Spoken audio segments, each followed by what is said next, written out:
नमस्कार दोस्तों, आपका स्वागत है माई एक्स्ट्रा क्लास 2.0 की इस नई वीडियो में। आज जो हम आपके सामने टॉपिक लेके आए हैं वो है जीएसटी कैलकुलेशन का। जीएसटी कैलकुलेशन में बहुत ज़्यादा कन्फ्यूजन रहती है स्टूडेंट्स को, नॉर्मल पीपल को भी रहती है, नॉर्मल जनता को भी रहती है कि जीएसटी कैलकुलेशन कैसे होता है, कैसे करते हैं। अगर पहले से जीएसटी लगा हुआ है, उस पर डिस्काउंट मिल रहा है और जीएसटी किस तरीके से इंक्लूड होता है एमआरपी में, वो सब कुछ डिस्कशन आपको बताएंगे। यहाँ पे एक इक्वेशन है, इफ एमआरपी इज 6,000 रुपीज, मतलब 6,000 रुपया एमआरपी है और जो जीएसटी लगा हुआ है वो 18% इंक्लूड है, मतलब एमआरपी के अंदर ही इंक्लूड है 18% जीएसटी। तो उसका एक्चुअल प्राइस क्या हुआ, मतलब जीएसटी अगर हम निकाल दें तो उसका एक्चुअल प्राइस क्या हुआ जिसके ऊपर हमें जीएसटी लगा था, तो वो जोड़ के तो 6,000 हो गया। तो कितने अमाउंट पे जीएसटी लगा है ताकि 6,000 बना है, और वो एक्चुअल जीएसटी कितना है, मतलब रुपीज में देखें तो कितने रुपीज का वो जीएसटी है। सबको कैलकुलेशन करेंगे। सबसे पहले मान लेंगे हम एक्चुअल प्राइस निकालेंगे। एक्चुअल प्राइस निकालने के लिए मान लीजिए हम एक्चुअल प्राइस अपने आप में है 100, ठीक है, प्लस हमने क्या कर दिया उसमें 18% जीएसटी ऐड कर दिया, तो टोटल हो गया जी 118%। मतलब जो जीएसटी के बाद लगने के बाद इसमें और इसमें जो जुड़ा है, दोनों चीजें जुड़ी हैं आपस में, तो उसका एमआरपी बैठा 118%। MRP is equal to 100 plus 18 is equal to 118। मतलब कि एमआरपी तब बनता है जब हमारा एक्चुअल प्राइस 100 हो और जितने परसेंट टैक्स लगा हो, तो टोटल बना 118%।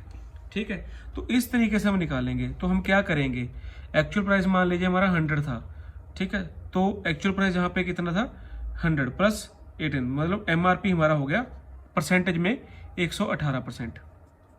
अगर एमआरपी परसेंटेज की बात करें तो वो हमारा 118% हो गया अपने एक्चुअल प्राइस का। तो अभी क्या करेंगे हम, एक्चुअल प्राइस हमें पता नहीं है, तो हमें क्या पता है एमआरपी। तो एमआरपी को लिख लेंगे हम ऊपर, डिवाइड करेंगे 118 से, जो हमने जे निकाला है 118 पर। इसको हम अपने आप में क्या लेके आएंगे, 100% लेके आएंगे, मतलब जे निकालना है तो इसको मल्टीप्लाई कर देंगे हम 100 से, एक्चुअल प्राइस से मल्टीप्लाई कर देंगे, जितने परसेंटेज हम टोटल था उसको डिवाइड कर दिया, परसेंटेज हटाने की वजह से जे मल्टीप्लाई हो गया। ठीक है, इसका आंसर आ जाएगा, कैलकुलेटर पे देख लेते हैं, 6,000, सॉरी ज़्यादा हो गया, 6,000 डिवाइड बाई 180 इक्वल्स और मल्टीप्लाई बाय 100, इसको कर देंगे इक्वल। इसका आंसर आ गया 50,840.7 है, तो इसको हम 0.5 भी लिख सकते हैं, ठीक है, पर हम ऐसे ही कर लेंगे इसको। तो इसका हमारा हुआ एक्चुअल प्राइस जो था, वो हमारा एक्चुअल प्राइस था 5,084.7 था, ठीक है। तो इसको हम 0.5 भी इसको 0.7, इसको हम 5 लिख सकते हैं, ठीक है।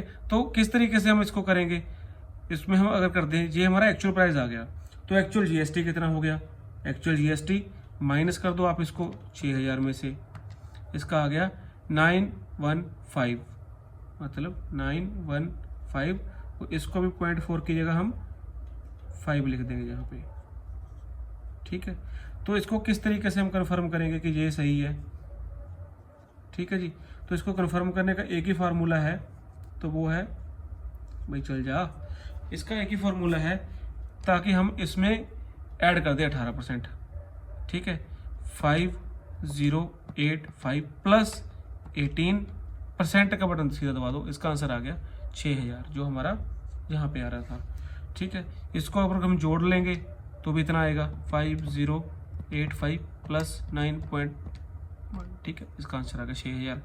तो कई जनता क्या करती है, वो करती है 6,000 ले लिया, माइनस कर दिए सीधा 18%, उसका आंसर आ गया 4,920।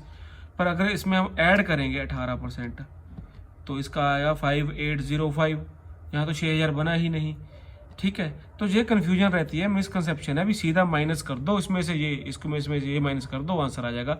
ऐसा नहीं होता, इसमें से माइनस करने का आंसर मतलब ये है कि आप 6,000 का 18% निकाल रहे हो, हमें एक्चुअल प्राइस का 18% निकालना होता है।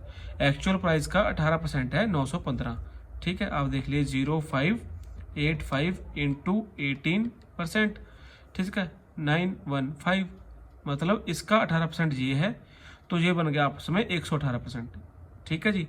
100% उसका 18% बन गया 118%। इस तरीके से ये निकलता है। कभी भी हो MRP ऊपर जितना GST दिया है, जहाँ पे अगर 12 होता, 18 होता, 19, 50 जो भी होता, तो इसमें वो ऐड होना था।